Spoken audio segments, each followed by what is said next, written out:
So what's up? Well, yeah. I've just moved into a new place. Well, I did last weekend, which is why we didn't have an episode out. Yeah, we didn't have an episode out last week because I was sick back then. I'm still a little bit sick if you can't tell by my voice. Sorry about that. Mm-hmm. And also, Blair had no internet, so... It was and I still have no internet. I'm recording on a hotspot right now, and hopefully it doesn't... What I'm, worried about is that it cuts out halfway through recording, and then you've just got dead air.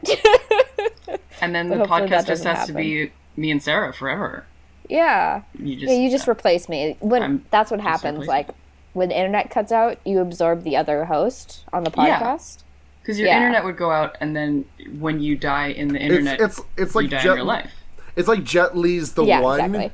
It's like the Jet Li movie The One, where an alternate universe Jet Li is going through a bunch of other alternate universes and killing all the Jet Lis from those universes, so that he becomes more powerful. Because the less of you that exists in an alternate universe, the more powerful you become. And Blair, I think you're just an alternate... Blair, you're an alternate universe version of me, I'm pretty sure. So if I kill you, I absorb you and I become the podcast queen. That's a pretty crazy alternate universe. I gotta say. But I buy it. I think it's exactly like the thing you just said. I think that's exactly it. Yeah. Hey, sometimes you just get it right on the first try. Yeah.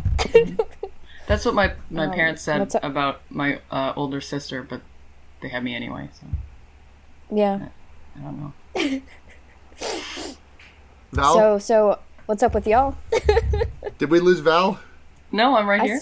Okay, I thought there was a back half to that sentence that we didn't get. No, it was just a bad joke. Okay. You're like, surely you're not done talking. No, that was it. You just had to fill in the rest of it yourself. Sorry. Yeah. Oh, so it's like a Mad Libs, but with podcasting. Yeah. What's been up with me, I guess, is that I had a really nice second Thanksgiving last night where my girlfriend's roommate invited Caradrin, listener of the show, Caradrin. Thank you, Caradrin, very much. Invited a bunch of people over and, kind of half potlucked, half made half an entire goddamn Thanksgiving meal herself, a Thanksgiving dinner, and there was, a shitload of food there, and it was just, the most trans Thanksgiving I've ever attended, and we just kind of sat around and watched movies, and, we had a really good time, and, it was the first time I had a good time at Thanksgiving. That's awesome. That sounds awesome, yeah. And also then my girlfriend and I watched some episodes of Yuri on Ice, and I cannot I'm liking it, but, I'm just so struck by how generic anime boy Yuri becomes after the first 2 episodes. Yeah, I think I watched maybe 5 episodes of that, but I was, already in my, post-anime personality, where I was yeah. I can, I get it, but I just can't vibe on the same wavelength, and the fact that he just turns into a generic anime boy. I know, it's so disappointing. They even completely reshape his face, and it's weird because they go back to they give him chubby cheeks when he does one of those low definition anime wacky face, the face you make when someone says something wacky and you overreact to it in an anime. He gets his chubby face back, and then as soon as he goes back to being normal, he gets a nice slender facial profile that he has for the rest of the time. Yeah. And then if he takes his glasses off, he just becomes completely indistinguishable from any other anime character out there. Right. Yeah. Right. Hey, why is it called Yuri on Ice if it's yaoi? Because Are you making a joke or are you asking a question? Food for thought. You know what? Anyways, you all want to do a podcast? Did we lose Val? I don't know. Did we lose Val? Oh my god. Can you hear me now? Oh well. Yeah. I was I know that joke wasn't great, but really, did I really need silence? but you had left. No, I was when I made the yaoi joke, I was food for thought. And I didn't hear anything back, and I just thought the two of you were just we're just gonna let them sit on that one. The universe punished you for that joke. I guess, yeah. My computer was I don't want to have to relay this kind of information. Because Sarah was desperately was that a joke or was that a genuine question the whole time? No. And it was just dead silence from you, and we were like, well, I guess that's you're legally for us required to tell me decide. if that was a joke. You know, everyone, like, people did call that, like, queer baiting back on Tumblr in that day and age, which was like, that's just bad, but, like... That's stupid. Like... No, it was a joke. It did cause a very good post to go around, though, which was someone creating, like, Yaoi on Fire, which is, like, a female firefighter named, like, Yaoi, falls in love with a girl. That is incredible. I don't remember that. You don't remember that post? No. So it was just like I think like that was in my circle of people that I knew that. It was a shit. It was just like a shit post. No, I figure, but it just didn't circulate to me, I guess. Very nice. Yeah, I don't remember anyone I followed watching it, like, and getting, like, actually invested in it. It was just kind of a thing that people would watch, like, 5 episodes of and be like, well, okay. And I don't know anything about the major plot of the show or anything like that. Wasn't there, like, a Canadian or American figure skater who, like, did the pose of one of the characters or something, like, in the Winter His name was Olympics? JJ, and he did, like, he'd made J's with his hands, with his fingers, Yes. his finger and his thumb. Yeah. He was looking kind of dumb with his fingers and his thumbs in the shape of a J on his forehead. Shape of Oh, two J's good. on national television. Yep. Anyways, that's comedy. Let's do a podcast. Yeah. All right. Okay.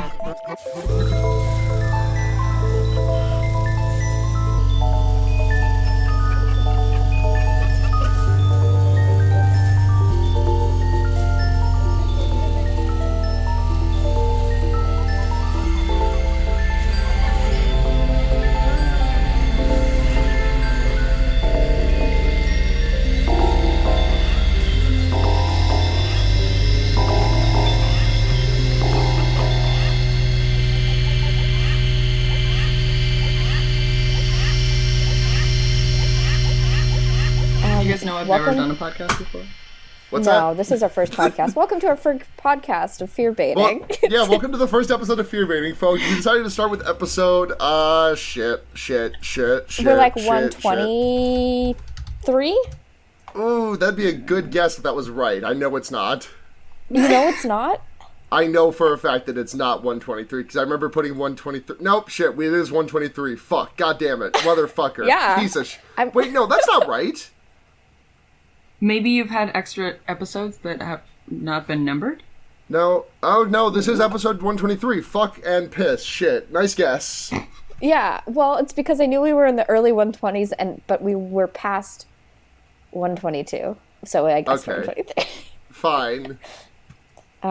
Mental math. Welcome to your number one Welcome to your number one anachronistic podcast? genre film? Question mark? Genre parody? Not a parody. I would not say parody. I would say a loving homage. Yeah. Number one loving homage podcast. It's Fearbaiting. I'm Sarah. I almost called myself Blair, even though not even as a joke. My brain has just been fried lately because I've been out sick and like my sense of time is fucked because I haven't gone to work in a week. Like I don't know what's going on. You don't know who you are. Yeah, You don't know what podcast you're recording. I'm You very don't know what day- unmoored. Yeah. Y'all want to get into some politics? It's Henry Kissinger time. No, banned. No politics. I'm Blair, not Sarah. Or it could be Sarah, if you really wanted me to. For the right price. For the right price. And we've got a lovely guest whose voice you've heard earlier joining us this week. Hi, it's me, Val Flightcub. Yeah, it's Val Flightcub. I keep wanting to say Flight Club, which I get that's not it. But the only reason that I don't say that is because I practiced it a lot. Yeah, it's you just stare in the mirror and say your internet handle over and over and over again to yourself. Mm-hmm. Well, it's my legal last name also. So sure, I've been practicing yeah. since I was born. Yeah. When the movie came out, I was it's like, important to get that one "What?" nailed down. Yeah, Val Flightcub is responsible for one of my favorite memes back when we were all on Tumblr, which was it's Wednesday meme. No, it's not. How could you?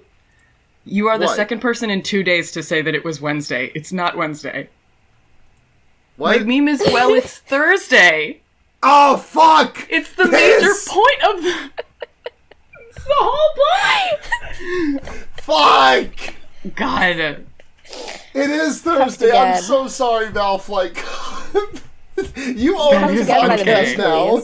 You do. This is your podcast now. Oh my god, you're going to absorb both of us, and then you're just going to have to do this thing solo. Yeah, good fucking Hello, luck. everybody.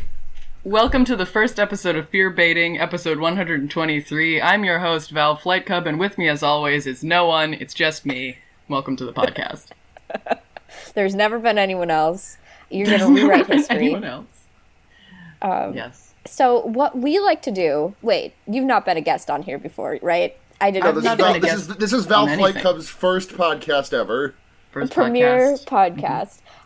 What we like to do with brand new guests is we like to ask them some horror movie questions, which is to say, like what your history with horror is and like what your favorite subgenre of horror is, if you have one. Maybe your favorite horror movie, if you have one. My history with horror movies is that I don't watch them. So I always, like, when I was a little kid, I was like, this is scary, I don't want to watch it. And then I grew up and I was like, seems like it would still be scary and I don't want to watch it. So my history with horror movies is that I have seen posters for Scream and Scary Movie. And I saw... two equally great movies. Yes. I saw Cabin in the Woods in theaters and it was great. Yeah, and Cabin in the Woods has it's like a weird thing because I feel like a lot of people who did not like horror movies like came to it through Cabin in the Woods, because that was actually my first horror. I mean, I saw The Thing in high school, but like the first actual horror movie that I remember seeing was like Cabin in the Woods. Yeah, I think when I watched it, I was like, great. I've watched all of the horror movies now. I don't have to watch any more of them. I know what they're about. Yep. But it was good. It was That's good. true. I guess that explains why. I mean, I don't think this is a bad selection for a podcast, but the movie you picked this week was like, oh, I guess I would have never really considered watching that for this podcast. It was, but it's good. Yeah, I was like, if I try to like look at horror movies and pick one from like the list of horror movies that exist, I would almost certainly pick something that you guys have already done. So it's just like The Love Witch. I heard there's like horror stuff in it. Does this count? I actually, like, when I told Sarah about it, I was like, does this count? Do I have to pick something else? I think my response was, well, Wikipedia lists it as a horror comedy, so no. Yes. Yeah, so it works. So we're good. It's got enough murder in it for it to be a horror movie. Absolutely. So it tracks, yeah. And it is very scary. And weirdly sexy. I think it's so fun. Which I think is an important part of horror movies all the time. Mm-hmm. I think it's so funny that not constantly, but so often we get people who are like, yeah, I didn't really like horror movies growing up at all. I don't think I ever had an opinion of them growing up. I just had zero exposure to horror until like... I was scared of the trailer for the Kiefer Sutherland movie Mirrors, in which mirrors became ghosts. Thank you, I was terrified. I think seeing that trailer made me scared to walk in front of a mirror for like 3 years. Oof. Oh my god. Someone once, I was such a gullible and easily scared child. Someone once told me that a snake was going to come out of the toilet and bite my butt. No. And then I would only poop at home because at home I could stare into the toilet while my butt was on the seat. Oh my god. Because if I pooped at school, like, the seats were too small for me to, like, see into the toilet. And I was like, oh, God, what if a snake comes and bites my butt? Yeah. Were you looking behind you or in front of you? In front of me. Like, I was looking through my legs. Okay. I don't know why I was confused about that. What is the physical logistics of looking behind you while you take a dump? You just scoot all the way up, like, put your dick under the toilet seat, and just, like, crane your neck backwards while you're grunting and heaving. First of all, I don't know how flexible Sarah is. Second of all, I can't be sure that everyone's butthole is in the same place on the body. So it's kind of like how I'm not sure that my red is the same color as your red. it's exactly like that. How do I know that you don't poop from the front? Which actually still wouldn't make sense for looking behind you. Yeah, it probably would make So maybe less sense. Scratch that. I don't know. Okay, I don't know. Well, Yeah, I think we learned something new about everyone today. I hate to I've been finally called out on it, but I guess I gotta come clean. I have a front asshole.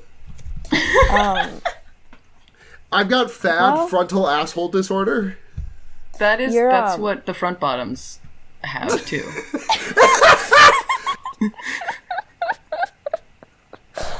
Blair, can we name our front? That's the whole podcast. Blair, can we name our front? Podcasting. Can we when we finally finish the Wonder Years and we do that, when we start doing that front bottoms podcast with Andy, can we call ourselves the front assholes?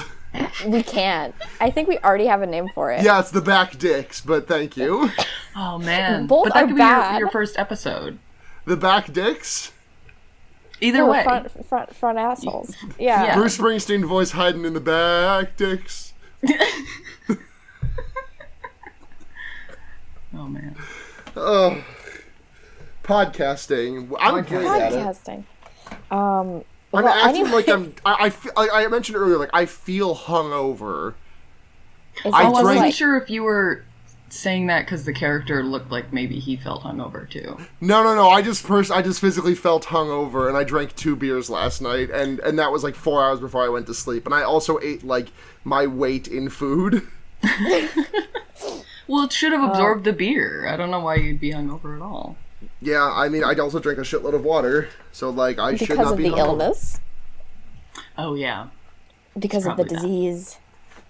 I'm not sick anymore. You don't sound it. Yeah, I sound like shit, but like overall, I'm actually healthy. Well, that's good. I don't know if I would call myself healthy. We're all on the brink of death, so it's totally fine. It's fine. It's fine. It's fine.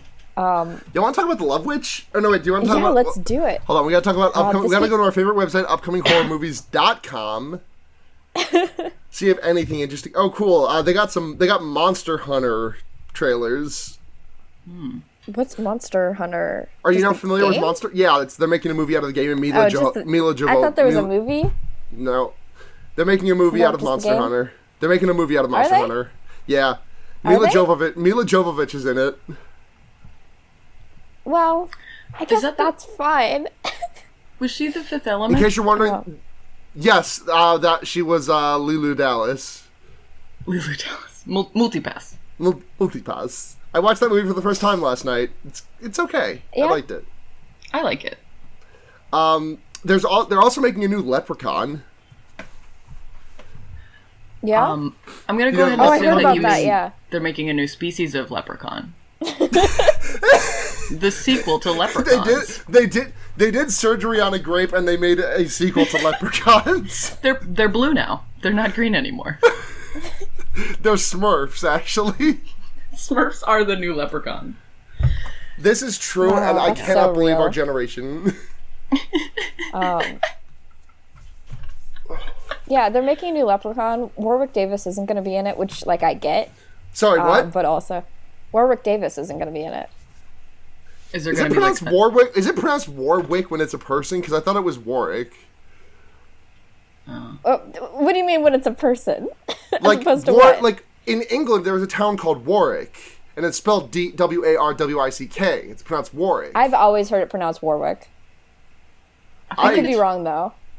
I feel like it's one of those things. It could be just like, Warwick. You're supposed to kind of slur it a little bit, so it's like maybe I said the W, maybe I didn't. You don't know. Yeah, mystery W. So I don't think I've ever seen one of the Leprechaun movies, but I think they're supposed to be kind of a blast. It is pronounced Warwick. Warwick. So does Warwick play the Leprechaun? Unless you're talking about the singer Dionne Warwick, who does not like being called Diane Warwick. Interesting. Just throwing a little wrench in there for everybody else. But anyways. So, is that all the movies that are ever going to come out?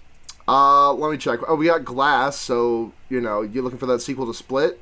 How you feeling about a sequel to Split? I'm not looking for it, is the thing. Yeah. I mean, I've been Like, told... I didn't need it. I've been told by a handful of people that's like, oh, it's actually not that bad of a movie, and I'm just like, I don't buy that. No, I think it's a legitimately a good movie. It's just a bad premise, and I don't care. Like, I don't want to see it. Yeah, that's about what I hear. It's it's a good movie, and I'm just like, that premise kind of tanks the whole thing for me. Like, it takes it to the point of I don't want any of this. Right, exactly. Let's see. Five Nights at Freddy's has been delayed due to script rewrites. What if Glass was the prequel to Mirrors? No, because you put the coating on and then it becomes a mirror. You know, Real Life Glass is the prequel to Mirrors. Real Life Glass is the prequel to Mirrors. Mirrors are just glass too. Yeah, they are. They're reflective. They are. Also, last thing before we get into the movie, because we are 25 minutes into this fucking podcast, Child's Play. Child's Play. They're making a new one. I mean, it's like, okay, I get it, but also you got to make new movies. This is the whole movie thing in general. We got to make new ones and not make more old ones. You know what I mean? Yeah. For every genre, that is true. Every genre, and I'm actually, they don't remake rom-coms. But anyway, we're not talking about that. We're gonna get 5 more Haunting on Hill House remakes in the next decade. Because there's already been like 4, I think, since it first came out, and we've seen one of them. Running. Huh? We've seen one of them. We have seen one of them, and we're gonna get 1 million more later. Yeah, I'm just positive. I estimate 13 more Houses of Wax, and just 12 more Vincent Prices. Yeah, it's just a cluster of them. Let's get into the Love Witch. Just want to say up at the top, the director Anna Biller. I'm just looking at her Wikipedia page because here is everything that Anna Biller did for this movie: director, producer, writer, editor, production designer, costume designer, composer. Oh my god. Oh yeah. Most of her, I think I read somewhere that most of her staff hated working on this movie, so she had to take the reins for like everything. I mean, apparently that's just like a thing with her, because I'm looking at like her first movie back in '94, 3 Examples of Myself as Queen. I mean, that's a short film, but like director, producer, writer, editor, production designer, costume designer, actor. Like her first feature film called Viva from 2007. Director, producer, writer, editor, production designer, costume designer, actress, composer. She does everything. Wow. Yeah, nobody vibes with her vision except for her, and obviously us too. But yeah. Does she do it like Eddie Murphy style, where she's the actor all the characters? Yeah. But yeah, I saw this movie, I think when it came out a couple years ago, right? 2016. 2016. Yes. Yeah. And I like fell in love with it right away because it is like stylistically like a piece of art. It's awesome. It's a masterpiece stylistically. It is exactly what it's going for. Yeah, it knows it. Like, the thing is, it has a very strong thesis, and it's not confused even a little bit. Like, it knows exactly what it wants to be, which is like this sort of like 60s pulpy sort of film thing that's slightly anachronistic. And you were talking about it in the chat, Val, about how the anachronisms kind of drove you crazy. And I get because I'm also that person. But it was a good thing, though. I mean, I thought it was supposed to be like a mystery of like, when is this set? Because it was to me, like, so the reveal, the fact that it's like 3/4 of the way into the movie, like, is significant to me. That like, oh, you're not supposed to know until the end that this is, you know. I feel like it exists sort of in like a quantum state where it's at once like reflective of like mid 20th century ideology as well as modern ideology, you know? Right. Yeah. And aesthetically reflects that as well. Totally. Mm-hmm. I think that like I think it's a reflection of like the attitudes that the characters have too. That like the Love Witch is the most 60s looking, and then like the characters that kind of challenge her ideology and her like worldview are the most modern, like Trish. Right. Trish B on her cell phone, and the cop, who like is like, hey, the things you're doing are illegal and murder. And he's from the present day. Yeah. Millennials be on their cell phones. Love Witches be on their cell phones. Yes. So this movie is about a woman named Elaine Park, who is a witch, and she travels from San Francisco to somewhere in Middle America, I guess. I don't really remember where. To escape. I think she mentioned like the Redwoods or something. Something like that. I don't know. Or maybe it's just somewhere else in California. I'm not sure. So she travels from San Francisco to get away from the fact that she killed her husband after he left her. Jerry. What was your joke that you made in chat, Val? About Jerry? Her husband is Tig Notaro. Oh. Yeah. Because he looks exactly like Tig Notaro. He looks like Tig Notaro, like, on a day where she's not feeling too great. Yeah. You want to hear something tired. You want to hear something really funny? Yes. The actor who plays Jerry, his name is Steve Wozniak. Interesting. My man is named Steven Wozniak. You know, like Apple? Yeah, like, yeah. Oh! I was not understanding the significance of that, and I apologize. Yeah, Steven Wozniak, the guy who co-founded Apple. The Apple man.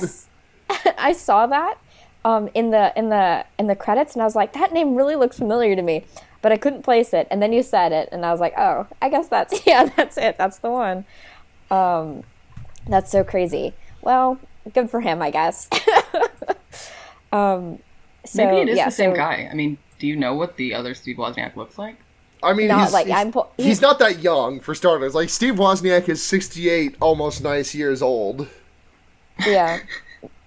Not the same guy. Looking at a picture of him right now, not the same guy. Does not look like Tig Notaro. Okay. So she's driving on the highway, and she's doing this great green screen movie driving thing where she's just turning the wheels so much. But the background is straight. Yeah, it's awesome. I love it. And then she gets pulled over by a strong-jawed cop, who's like, your taillight is out. Okay. She's driving in the middle of the day, so that's fine. I guess this is like... Yeah. This is like Chekhov's handsome man, because he's going to show back later. Which I did not notice the first time I watched it. So when she's like, I've seen you somewhere before, until you I was pointed like, it out. Okay. Yeah. Anyway. Yeah. They do try to make it obvious that it's the same guy, because like the next time you see him, they're like, there's only one cop in this town, it's fine.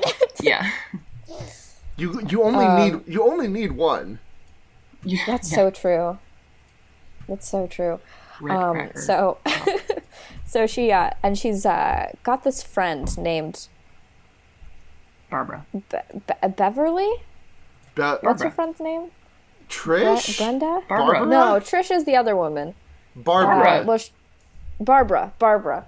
She's got a friend named Barbara with an extra apartment in her house. Is it Trumbo? It's not Trumbo. Is it? I think you're thinking of Trumbo. Is it Steve Wozniak? It's Steve Wozniak. Friend's name. It is Steve Wozniak. Okay. She goes to her friend Steve Wozniak's house. Now, is this the actor Steve Wozniak, or is this the Apple CEO Steve Wozniak? They're the same person. They fused together into one person. Oh, okay. Yeah. So she goes to her friend's house because she's got an extra apartment and meets, I guess, another friend of her friend, or maybe like her interior decorator. Oh, interior decorator who's just there for some reason. Her name is Trish. She's British, and she's got red hair. Those are her 3 personality traits. Can we also mention the fact that the house that she moves into is gothic in every sense of the word? It's like, awesome. It's so cool and so, like, Victorian and, like, dark purple and black. That's where We Got 2 is happening. Yes, it is. Yes, it is. Yeah. And Trish introduces herself, like, she basically is like, "Hi, I'm Trish, no homo." Yeah, literally. It's, like, so egregious for no reason. It's awesome. The first thing she said. And, so she gets, like, shown around this apartment. She's like, Trish is like, oh, it's so gaudy and, like, witchy and stuff. And, yep, that's exactly what it is. Like, there's these, like, oil paintings of, like, women with their titties out and shit like that. Yep. And candles everywhere. Yeah, and Elaine's like, oh, it's exactly lots of witch bottles. Lots of witch bottles, by the way, which that's a word. Is that like a thing? Is a witch bottle a thing? It's a term, I guess. Witch bottle. It is. All I can think of is the opening scene of Driver Baby with the song Bell Bottoms, but with witch bottle instead of bell bottom. Witch bottle! Witch bottle! Yes, exactly. The fabulous, most groovy witch bottle. Yes, that Barbara's movie's good. Yes. Barbara's apartment is candles and nipples everywhere. That's what I wrote. My notes. And so basically what we learn about Elaine is that, she goes out to lunch with Trish at this, like, Victorian tea place with a woman with a distractingly bad blonde wig playing the harp in the background. Yes. It's great.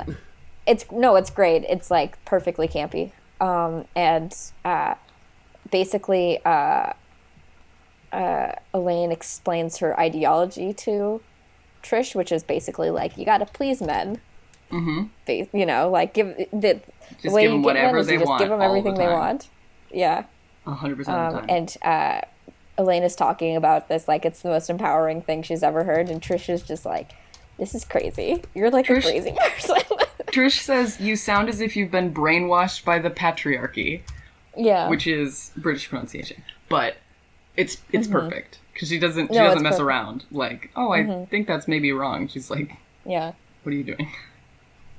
I love this movie. I think it's got such a like a perfect ideology. Yeah. You know, it establishes that by like being really over the top with like the dissenting opinions, basically, you know? Because it's reframing this whole like what is essentially like a trad wife misogyny as like empowering, which is, you know, that's like it's always going to be the case. Like feminism is always going to be like grabbed by people who want to exploit it, right? And to reestablish what like cultural norms are, right? Already, you know what I mean? Or just like which is basically what the thesis of this movie is. Yeah. And that's basically that. This scene is basically that. I mean, it becomes more obvious later in some other discussions, but like that's it's like laid out right here. And Elaine does. Elaine does kind of say a pretty sick burn to Trish though at the end of their conversation, because Trish is like, a husband isn't a prince, life isn't a fairy tale. And Elaine says, maybe it would be if you pleased your husband more. Which is just like... Damn, you like did not need to go that hard. Yeah. And then we meet Trisha's husband, who is like the most unfortunate looking guy ever. We meet the husband, but not his eyebrows. Not his eyebrows. His eyebrows are missing in action. Eyebrows do not join the party.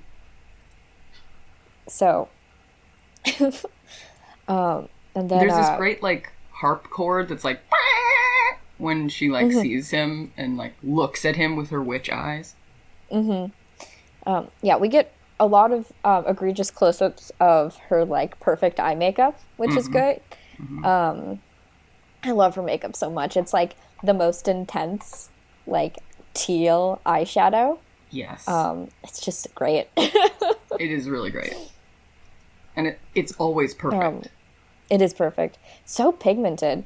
Really impressive. Anyway. So, we get, what happens next? Next we go to Elaine goes to in the her park, apartment. right? Oh. And the next she thing does is some painting. she's in her apartment not painting. Oh. Oh, yeah. I love this. It's so funny. She has like a brush that she's like putting on her painting, but she's not even touching like parts that are the same color to make it seem like, oh, I'm putting more beige on this beige part. Like she's just like stroking the painting, pretending to be painting. She's and also just being it's fully very tender with it. Yeah. Also, the painting is fully painted.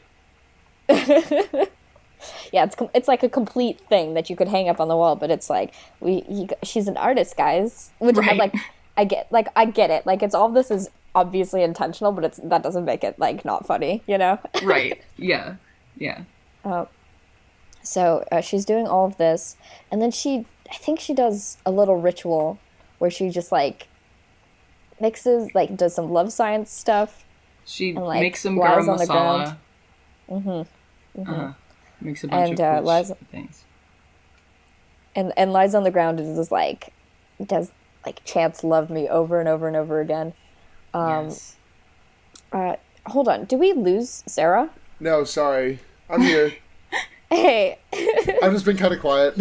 That's okay. I was like, last time someone was really quiet, they completely disconnected. That is true. No. This is you just enjoying the soothing Yeah, sounds of our voices. I'm listening to I'm taking a break from being on a podcast to listen to a podcast. Is it murder if her victims are men? I mean, Jerry's out. Jerry is out. Yeah. Blair, you're the only man on this podcast. Comments? My review of this movie is good for her. You know? All right, confirmed. We have the first misandrous podcast in America. We're misandrous, but we have a man on the podcast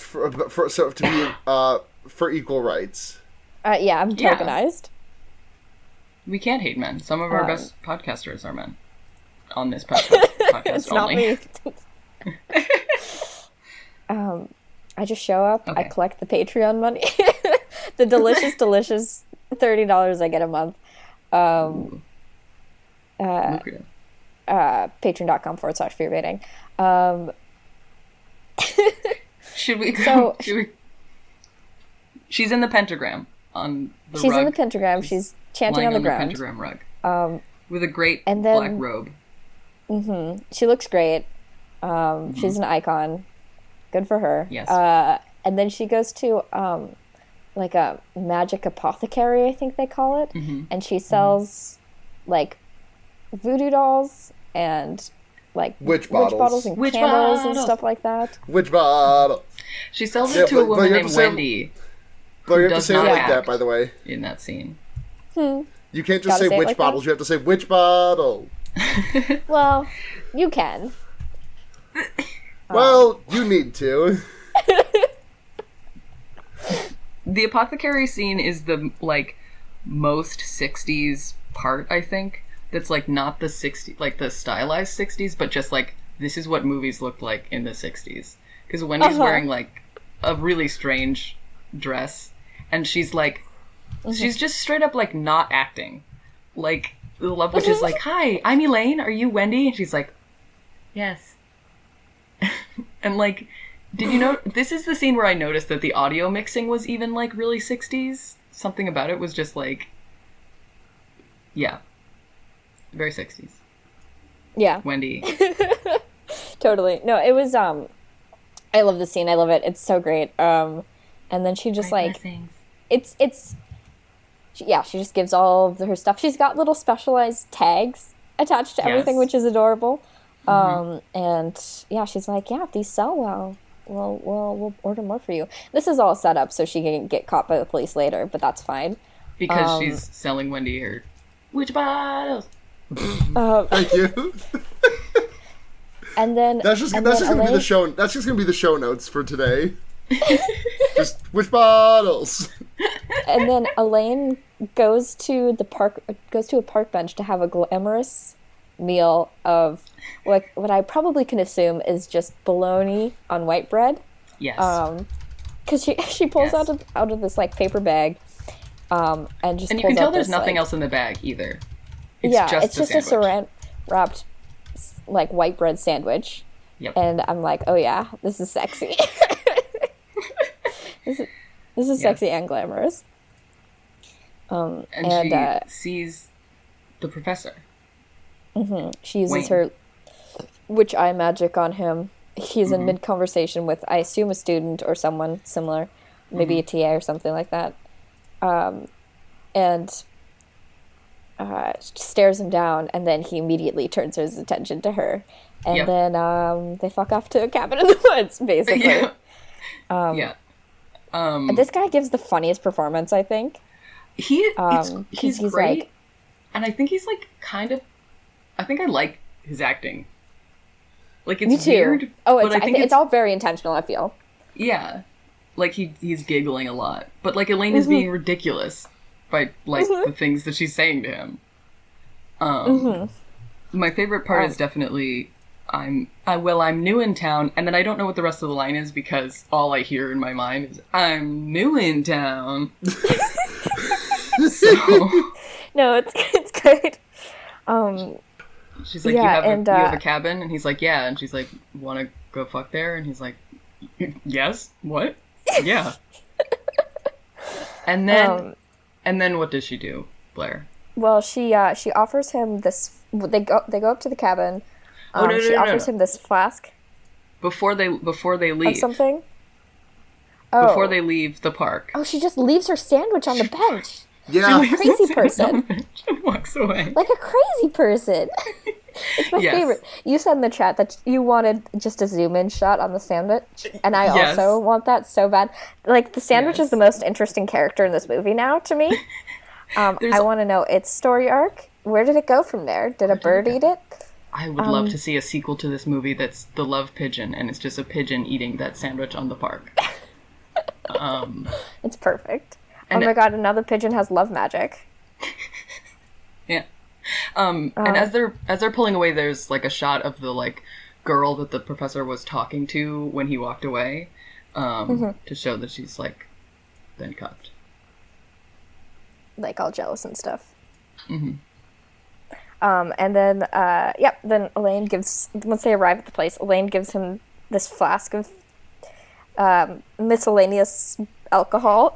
He does not ask what it is. He just the Shrek piss special, which is just when you throw a bunch of alcohol into a container, and also Mountain Dew. Yeah. He's like, oh, this is strong. And then to like, she's so perfect. She's like, to basically challenge his masculinity, she's like, finish all of it. And he's like, okay. Yep. Yeah. Yes. And this is where we learn that his name is Wayne, which rhymes with her name, which is Elaine. Oh, yeah. She makes him like a steak and miscellaneous greens dinner. This is also not important, but there's a shot of her putting the steaks in the pot, and she puts one in, and then she starts to put the second one in, but it doesn't fit. And they never resolve that issue. They just cut away, and it irks me. But anyway, it's not important. No, but I actually thought the same thing. What I remember from the first time watching this movie, and I think I just made it up, but like, she cooks all these things on like a ceramic pan, and I remember it having like a lot of residue left on the pan. Like, the pans are like, have like irreparably like stuck to meat bits. But I think I just made that up, and it was like a manifestation of my own anxiety about ruining like non-stick pans.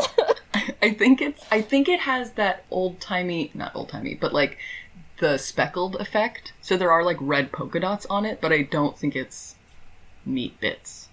Yeah. So anyway. She makes him this dinner, and he starts like, basically she's like, I put hallucinogens in the wine and the pasta, essentially. Yeah. And he's like, I feel strange. Yeah. And then she starts stripping for him, and we learn that she lines all of her clothing with, like, rainbow stuff. Mm-hmm. And, like, there's, It's like, too this bright. whole conversation about how, oh, you showed one side of yourself, the muted version of yourself to the world. Who do you give that other side of yourself, the lined rainbow clothing side of yourself? Right. Not to like, rush, but I do just want to point out that we're about a half hour into this movie and 50 minutes into this podcast. It's fine. It's fine. It's fine. Everything that I'm interrupting. So Wayne dies after to being a needy interject. bitch. It's important. Yeah, he turns, like, completely, like... Yeah, he gets hypnotized by the Love Witch and her sexy dancing. They have sex, and then he's like, Elaine, I feel like garbage. And she's like, I'll never leave you. And then she walks away. And this is the only thing that's very important for me to say. When I first saw it, I thought that, like, oh, the love magic is, like, super powerful, and basically he's either gonna, like, get destroyed by it, or he'll be strong enough to, like, handle it, and he'll be, like, her love. So basically Wayne dies because he can't handle Cupid's stand arrow. Mm-hmm.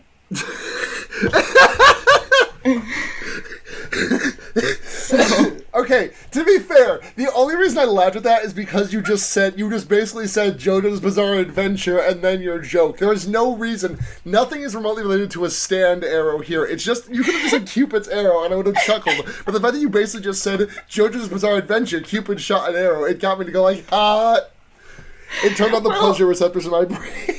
The dopamine. Look, he was either gonna die from the arrow or grow a stand, aka love for Elaine, that he can handle. So I think it was a really good tie-in. I don't know why you're accusing me. You of did a being good job, bad and at I'm super jokes. proud of you, Val. It was a joke. Thank you. It was a joke. Thank you. So Then she puts a we tampon have in. body count 1, basically, because he dies of heart failure. She cries over his body, and then next shot we see her completely naked in the garden picking flowers, looking fine. Yes. She puts all of her clothing on him. She pees in a bottle and puts a tampon in the bottle with some other herbs, and then just sets it all on fire and, like, puts him in the lake, basically. Yes. And as she's making her which bottle, she's like, tampons aren't gross, which, like, is true, but also it's still gross that you put a used tampon in a bottle of pee. Things can be gross and not bad, I think. You know what I Yeah. mean? Yeah. I think that's true. I think pooping is gross, but it's not bad. Yeah. No, yeah. Like, you should do it.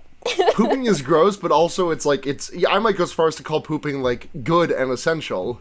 Yeah, it's It important. keeps you from dying. Yeah. Yeah. Keep you from dying of poop. Yeah. Right. Poop will poison you. Yes. That's true. That's a science fact. That is. So then they go. That's a science fact. Mm-hmm. That was my Greg over the garden wall impression. It's good. Thank you. Thanks. So then she's home, and Trish is like, "Hey, just wanted to stop by and tell you that I'm leaving my husband alone in the unlocked apartment by himself for a couple of days. Fun. And there's no security cameras. Bye." Yeah. So Elaine seduces Trish's unfortunate-looking husband for some reason. Oh, we skipped Because he looks a little bit like the Jerry. burlesque. Oh yeah, yeah. So we meet the rest of the coven, I guess, and it's like we get another speech about being sexy all the time is empowering. Yeah, Right. Gahan just kind of read to me like every single person who tried to tell me that Kill la Kill is like good and feminist. He literally Yeah. says, "Be a mother and a lover." Oh, John Mayer. And this is the same bar too where the burlesque dancers are talking about how, a body was found, and there's some guy at the bar who's just like, "It's them witches!" From like the end of the bar. I mean, he's but not yeah. wrong. Yes. Use sex magic to make him see you as a human is also something that they say. Anyway. It's when the discourse is good. And then Elaine is Oh God. is home, and she's It's thinking really about... funny that the middle hour of this movie is summarized in a paragraph on the Wikipedia page that I'm looking at. God. Like, we get the first chapter, which gets us to meeting Wayne. And then the next paragraph is her killing Wayne and Richard. Well, not killing Richard, just breaking up with Richard. And then a paragraph, and then at the very end, and then the last paragraph is where Richard kills himself. Yeah. The last paragraph? To the end. The last paragraph starts with Richard hour. killing himself, and it goes to the end. Okay. Yeah, well, I do want to talk about... the Renaissance Fair. The Renaissance Fair, which is, I think, my favorite part of this movie. The love song that they sing is very good. It's so good. It's just so, like, yeah, because Elaine talks about wanting a fairy tale all the time, and, like, this is it, basically. This is your Renaissance fairy tale, basically. And she gets fake married to the cop, because the cop is like, I'm going to take you in, and she's like, no, I'm going to seduce you, and then he's like, wow, now I'm so in love with you that I can't take you in anymore, and it's like, conflict resolved. And the Red Fair people put them in these really cute outfits. Yeah. Griffin looks really cute. Oh, I did want to say one other thing, which is the reason that he knows to go to Elaine is that this woman comes in to the police station to be like, Wayne is missing. And when I was watching that with my friends the first time, I was like, the woman that Elaine cucked is here.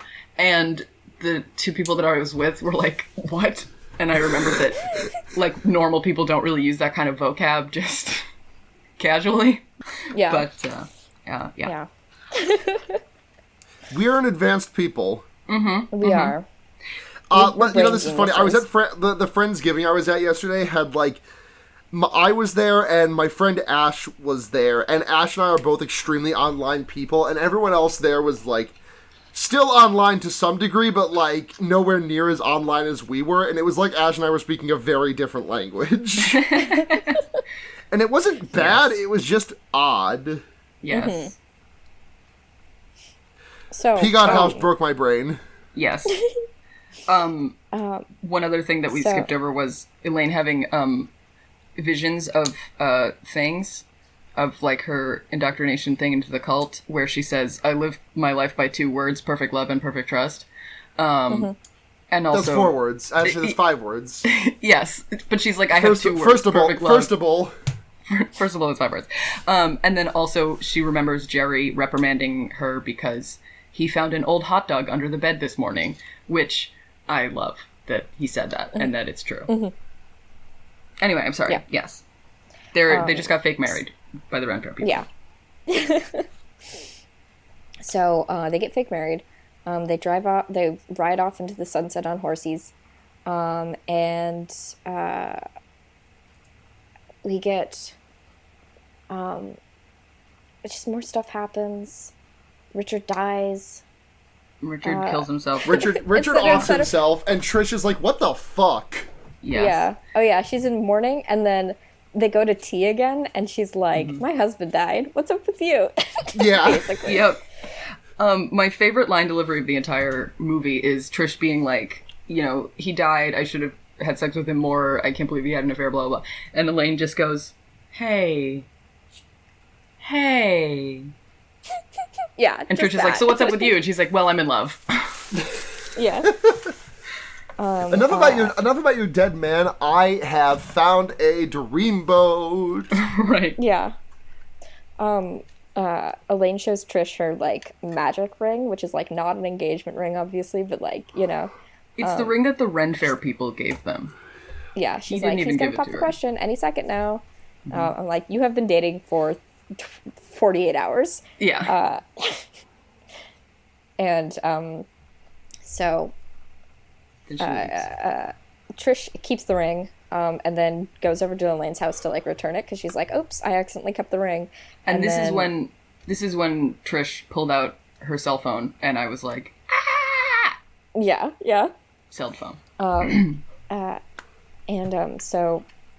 So Trish arrives at Elaine's place and dresses up like Elaine, uses like her lipstick and eyeshadow and like falsies and underwear and etc., which is crazy. Robe, but that's wig. fine. And then finds out that Elaine had been sleeping with Richard because she has like a little magic doll thing of him. And Elaine comes home and she's like, hey, what's going on in this thread? And basically Trish, just like, jumps on her and shakes her around and yells and then leaves. Yeah, and then like, Elaine lot of like holds like a self-control. pendant to her chest and is like, please crash, which I'm like, whoa, Yeah. settle down there, girl. Yeah. And Trish takes us all to the police. Cop's like, I don't care. Yeah, no big deal. Right. No, this is by this time he takes the evidence and meets her in the bar. Yeah. Yeah. And then he earlier- tries to confront her, and then everyone in the bar is like, hey, that's a witch. That's the witch who killed that dude. And they're like, rah. And it's a scene I don't like to see. Very bad. I mean, it's good. It's a good, well-made bad scene. Like, knowing that there was a woman behind the camera for this made me feel a lot more comfortable with it. Like, it's weird how, like, I've been watching Full Metal Alchemist with Andrea lately, and, like, I'm just, like, it's weird how, like, when a woman writes and directs something, like, women can be, like, kind of lightly clothed and not super horny about it. Like, I don't know if either of you have seen Full Metal Alchemist, but, like, the character of Winry Rockbell is, like, she's wearing a crop top, like, 90% of the time, and, like, her tits are just never out. Nice. And it's great. I love, shit, I'm gonna get her name wrong if I fuck it up. I'm pretty sure it's Hiromu Arakawa, but... Yeah. I don't know, but... It is Hiromu Arakawa. Thank you. Good job, Yeah. me. So, We also noticed that anytime Elaine is naked, she's wearing a little bit of underwear. Like, she's never fully naked, which is cool. yeah. So Elaine is... The cop takes her, like, Elaine back to her place for some reason. And she tries to get him to drink, like, a love potion, I assume. But he doesn't. He throws it on the floor. And then she stabs him to death. Yeah, she tries to use her love magic like, on him, but it doesn't take. There's, like, a montage of voices happening in the background. But basically that's, like, because she, like, I don't know if hallucinates, but, like, sees visions of people, of her former lovers, telling her that they love her, basically. And then she stabs him to death. And then we get the best closing scene ever, which is just the end scene of the Renaissance Fair, but it's completely silent except for the Foley work. Like, we don't hear the music at all, or any dialogue. It's just like people, just the horses' hooves, like clothing and, like, gently rustling and people stepping on the ground and stuff like that. Yes. It's really great. Yes. And then I think that's the whole thing. I think that's movie. That is movie. We hear the song about love again. When love dies, all life it does destroy. Fucked up if true. I have a second part to my JoJo joke, which is even worse than the first one. Sure, But, okay. Elaine tries to use her love magic on Griff, but he doesn't die. Instead, he grows a stand up to Elaine. It's not fully formed. That is crickets that you're hearing but I think you get it.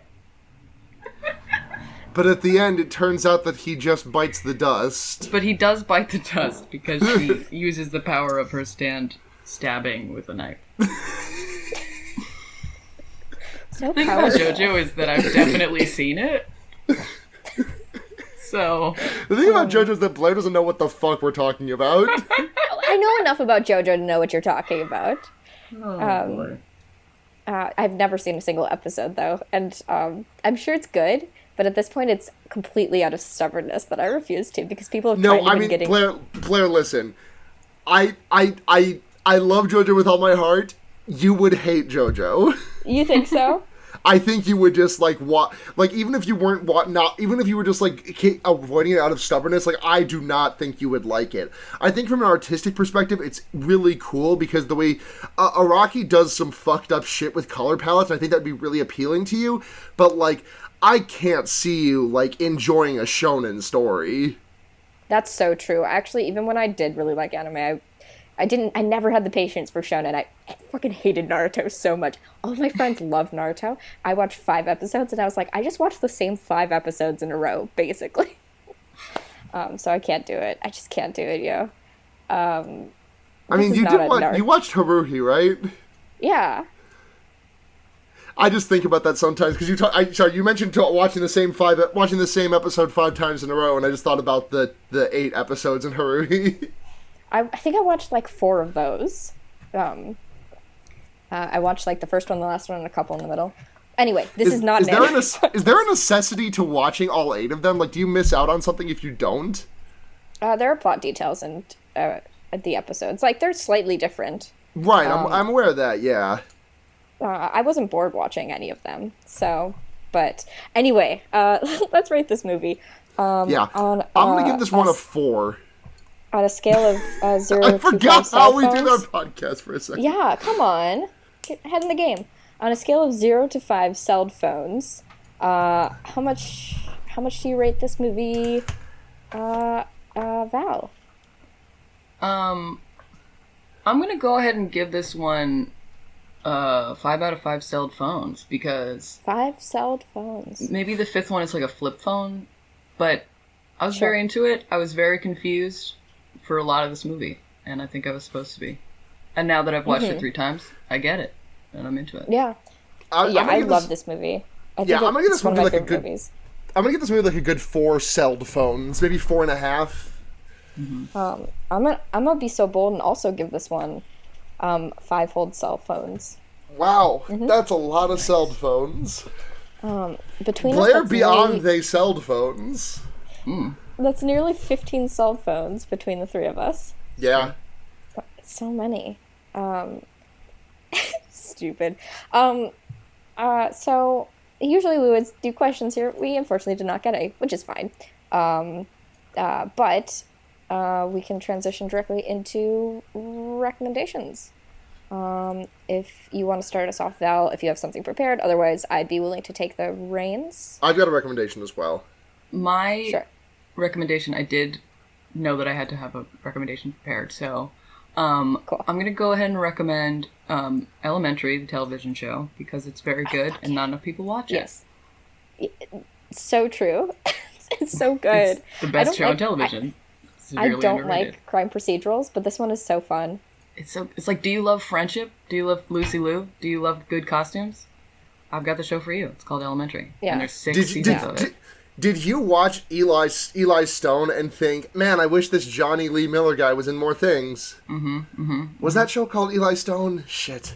I have no idea. I don't know what you're talking about. No one remembers it but me, I'm sure. Yes, it was Eli Stone. My recommendation this week is a little Netflix original called Cam, 2018. That's gonna probably be our episode in 2 weeks. Yeah. It is a internet horror doppelganger movie about creating personas and them consuming you online. And it is I expected it to just be crazy and like, I don't know if bad is the right word, but just like insane. It is insane, but it's also super good and really thoughtful. So, and it's directed by I can't remember if it was directed or written by, or like I think one of the people in charge of like the script was formerly a sex worker herself, which like when I saw that pitch I had like a lot of fear, and then all of it was alleviated by like, oh, this is by someone who actually like knows these things. Okay, this isn't by a man. Yeah, it's not a sexploitation movie like at all. No, it's not.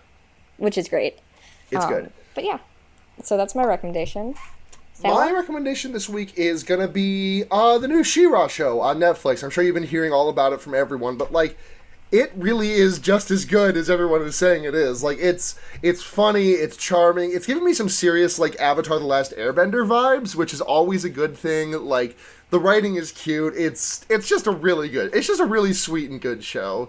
Like, I really wish I had a show like this when I was a kid. It's also a very trans narrative. I'm not taking criticism at this time, but you can get into my DMs for further explanation if you would like. I trust you on these matters. I just remembered something about the Love Witch that I forgot to mention. Sure. There's a scene where they're doing a ritual with the old cult, and everybody is naked, including this one extremely tan old man who's in the circle. And there are 6 separate shots where you can fully see his weenus if you try. So it's equality. It's equality. Just needed to. If there are any fans of old man wiener, then it's what we're all asking for.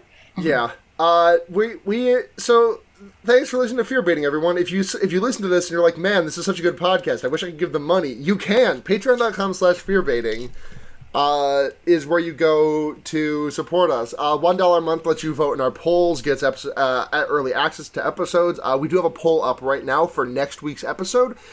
You need to decide if we are going to be watching Scream 2, Cube 2, Tunnel, or The Rise of Leslie Vernon. That pulls up for any of our patrons. $5 a month gets you a shout out, and something else. I think you get to make us read a message. $10 a month gets you all the other stuff, and also you get to make us watch a horror movie that must be scarier than. Originally, I said the criteria was must be scarier than Donnie Darko. I think I'm changing it to be must be scarier than The Love Witch, because as much as I love this movie, this movie is a 0 on the scary. Yeah. But thank you very much. It's good. Thank you very much to Michael Kaiser, Paul Moran, Kit Spindler, Sophie, and Paul Bechtel. We love you the most. If you want to, you can listen to our sister podcast, The Wonder Years, where we talk about Animorphs bi-weekly. If you want to find me online, you can do so at BlairKitch on Twitter or blairkitch.tumblr.com. Sarah? I can be... check out my Leftism podcast, Henry Kissinger's Pokemon Going to Die. Also check me out on Twitter at SunhatZhenya, or on Twitch, that's also SunhatZhenya, or Mastodon, SunhatZhenya at Snoutside Online. That is ZHENYA. Val Flightcub, where can people find you? Well, you can find me on Tumblr as Flightcub, and at Twitter at Flightcub. So there's 2 B's in that one. Flightcub. Flightcub. FLIGHTCUB. Another B for Twitter. The B stands for Twitter. Thank you so much for being on our show, Val. It was a pleasure. Thank you. Yeah.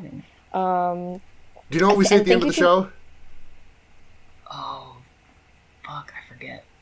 Okay. Put it in the chat while I thank our networker. Thank you so much. And thank you. Don't forget to thank Seda for also hosting our podcast.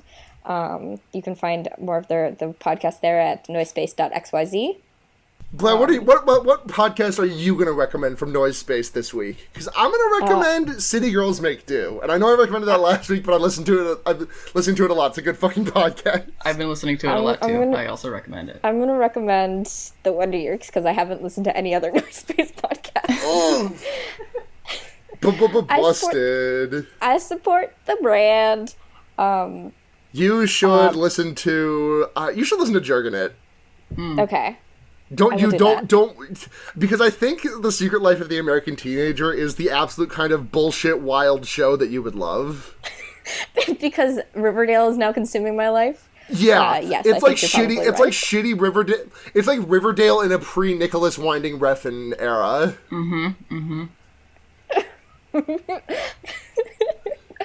It's like if Riverdale, like, if they found the light switch in all of the scenes.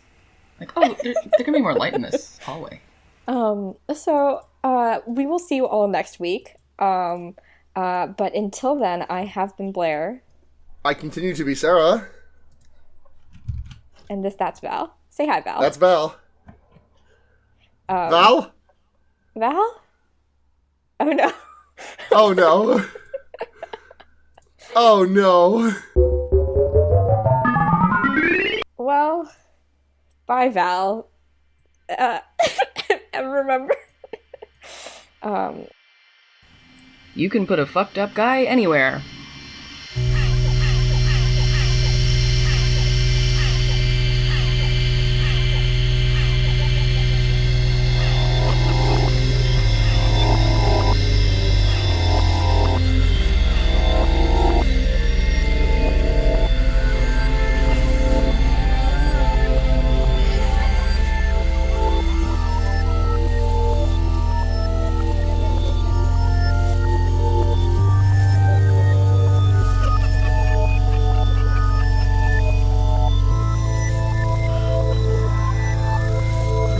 Fucked up guy.